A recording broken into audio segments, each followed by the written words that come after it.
Hi, I'm Food Lady Dominique. Welcome to my kitchen. Today we are going to be making filled bread loaves made with einkorn wheat. If you are new to einkorn wheat, just real quick, it is the most ancient grain that we know of as humans. It has a different genetic makeup of gluten and also less gluten. And it's a type of gluten that a lot of us who are sensitive or even allergic to gluten can actually eat. Also, it is higher in protein, higher in minerals, and all of the great facts are going to be in the description so you can see why it's a terrific wheat to work with.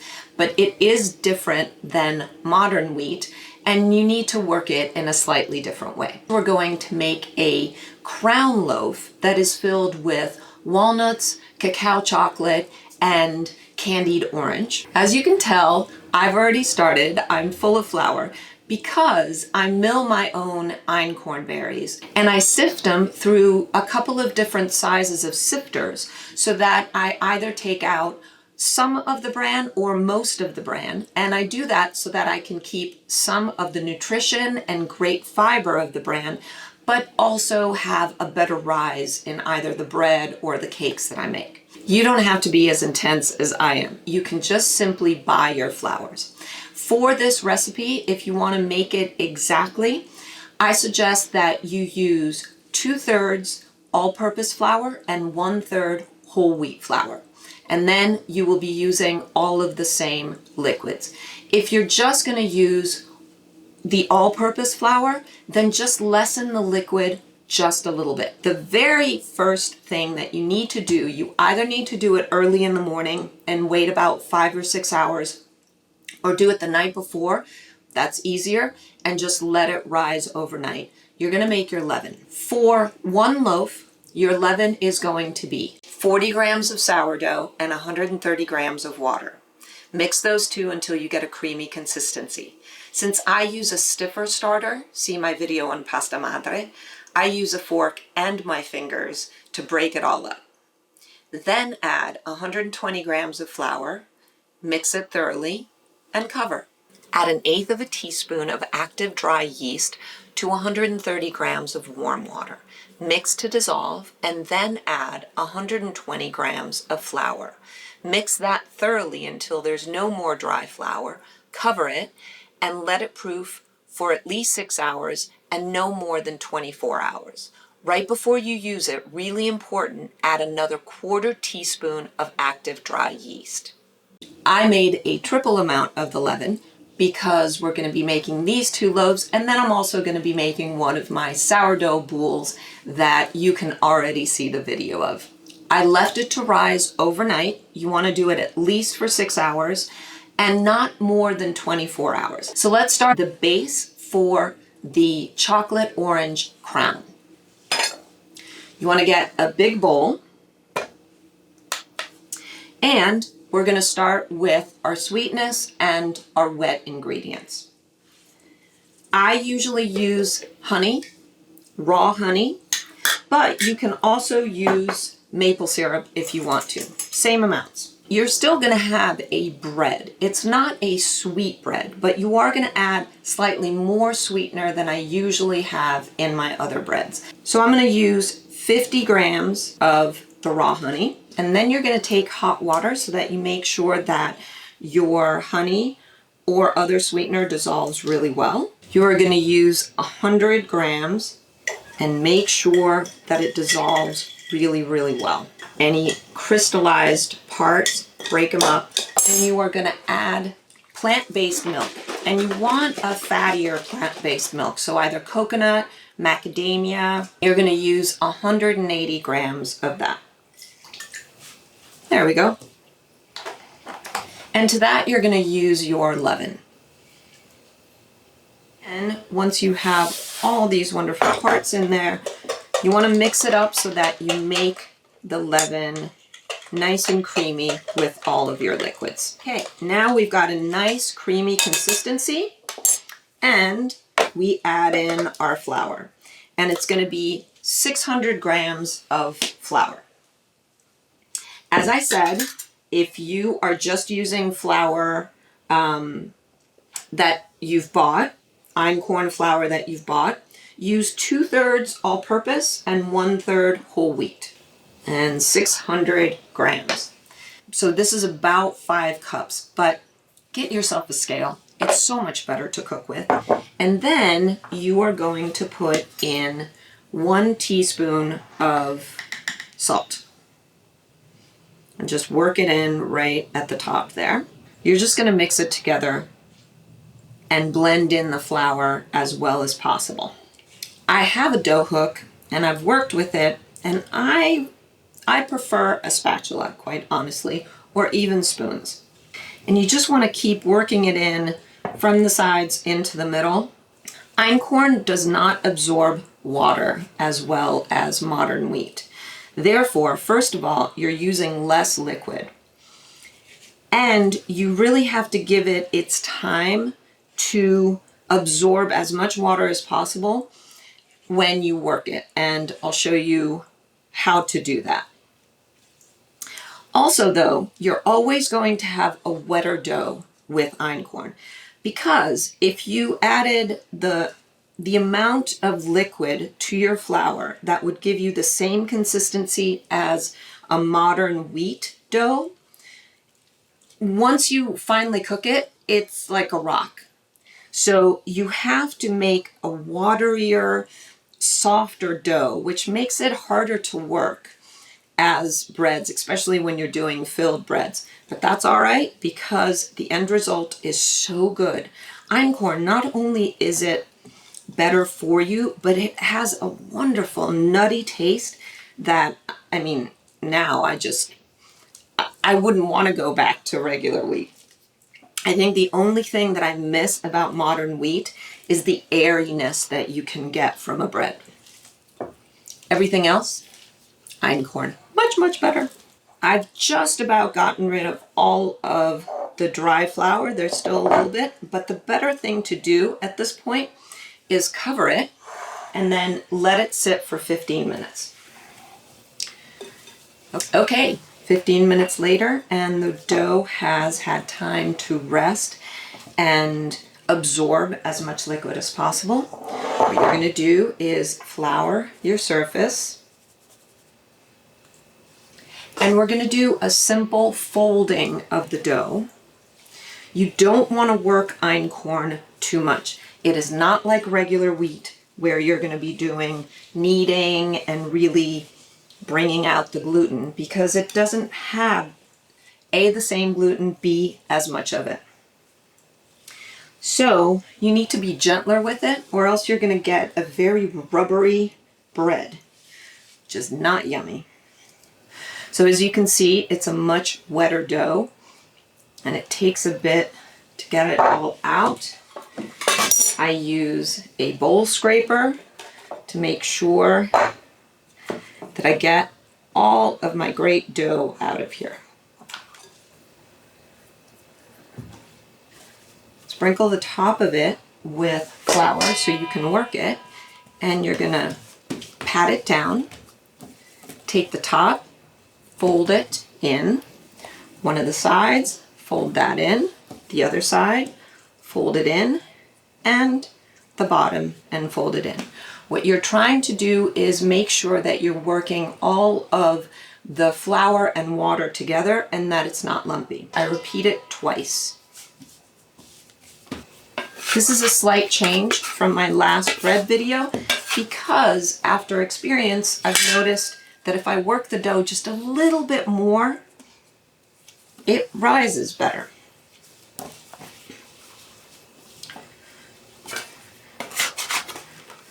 And a counter scraper is the best thing you can have when you're working with bread. And there you go. Then you put it in and you let it rest another 15 minutes, covered. Second work of the dough. And I've got a little trick to use less flour, because einkorn flour is expensive. So what I do is I scrape everything off of my counter and I put it through a sifter, because even if it's got big chunks, it's going to stay in the sifter and I can keep reusing the flour. This time on the second work, I'm actually going to knead the dough just a little bit.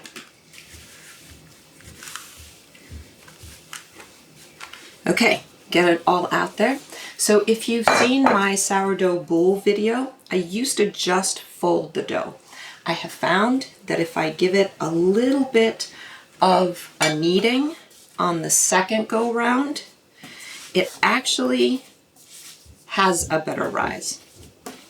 So what I do is I keep folding it in. You just have to keep working a little bit of flour on your hands so that you don't stick to it. And I work it just by folding and pushing. And again, get it all floured up for about 45 seconds until I can feel that it is nice and smooth. And if I push it in, it starts rising right away. Just a little bit more.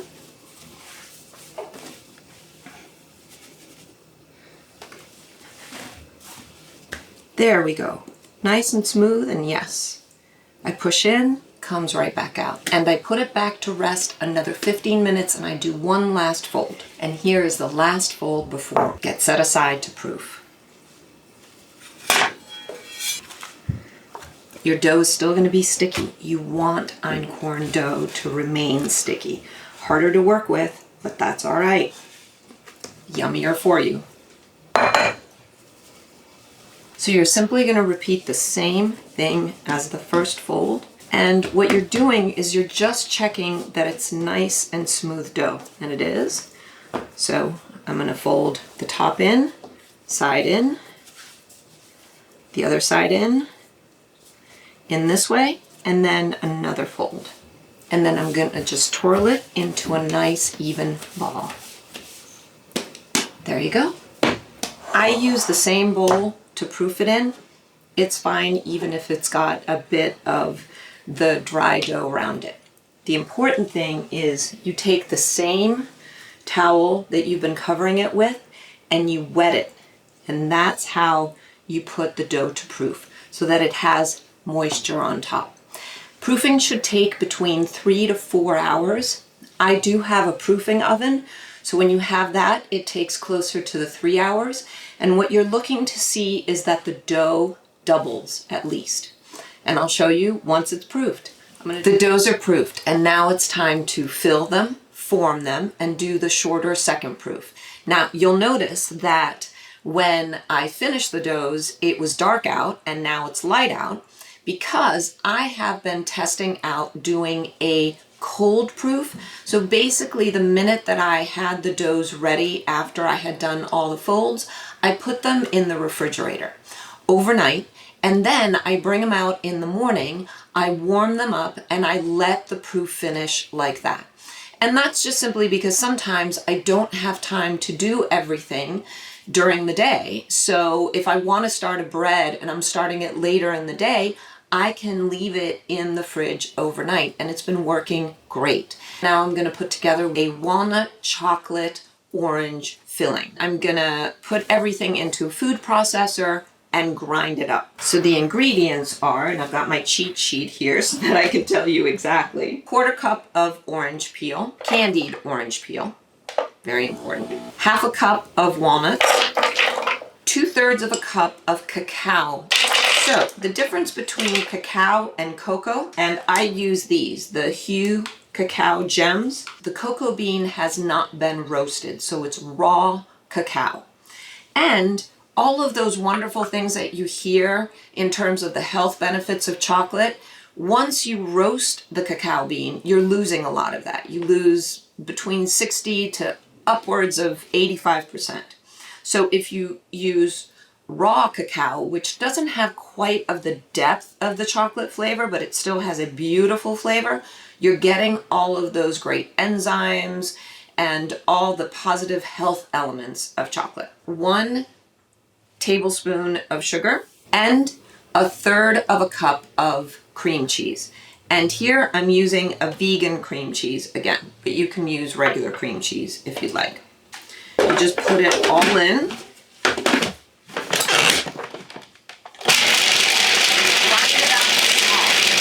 This is the consistency that you're looking for. It took about 2 minutes in the processor and about 3 or 4 times for me to flatten it down so that it kept going in the blades. All right, we're ready, and let's get the breads out. As you can see, we've got a double rise of the bread. We've got all these great bubbles happening on top. We start out by putting a nice layer of flour, and then we bring the bread out, or the dough out, excuse me. Remember, it's still going to stick because it is a much moister dough. I want to get all of the dough out. I don't want to leave any behind. Okay. Flour on my hands, and then I am going to press this dough out into a rectangle. Okay, once I have it in my rectangle, I'm just going to make sure to unstick it. It'll make it easier to roll afterwards. And now I fill by spreading out all of the wonderful, yummy chocolate walnut orange that I made. So this is a filled bread, but it's not going to be hugely sweet, because what I like to do with this bread is treat it like a bread so that I can slice it, toast it, and put some butter and jam on top of it. So if you want something that is more of a dessert bread all by itself, then add more sweetness in the bread, more sweetness in your filling. I like to keep the sweet down also because it's healthier. And I have put some water in the filling bowl, and I'll show you why in a moment. Now you're going to roll your rectangle in.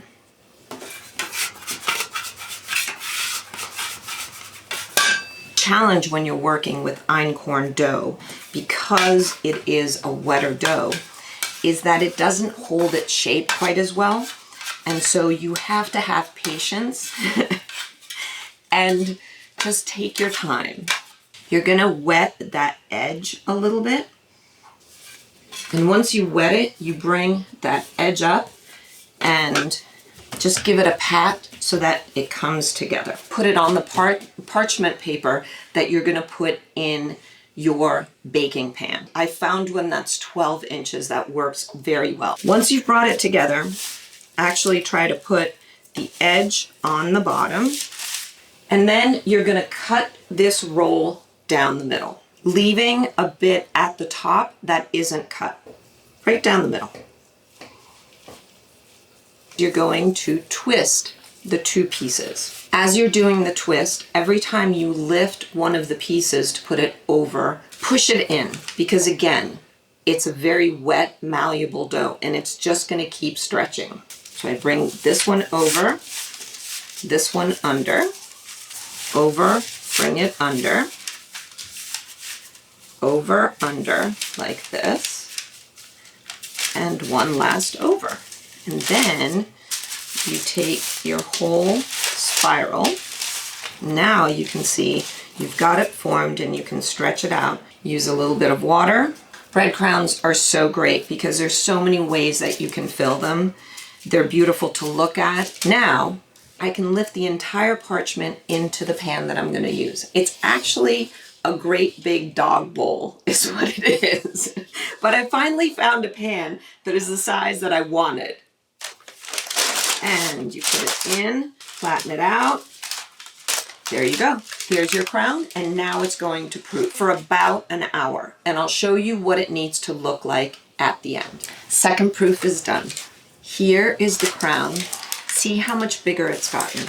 You can see bubbles coming up. When you start seeing the bubbles, you're good, you're done, because you don't want too many of these because that's air escaping. You want to keep the air in for when it cooks.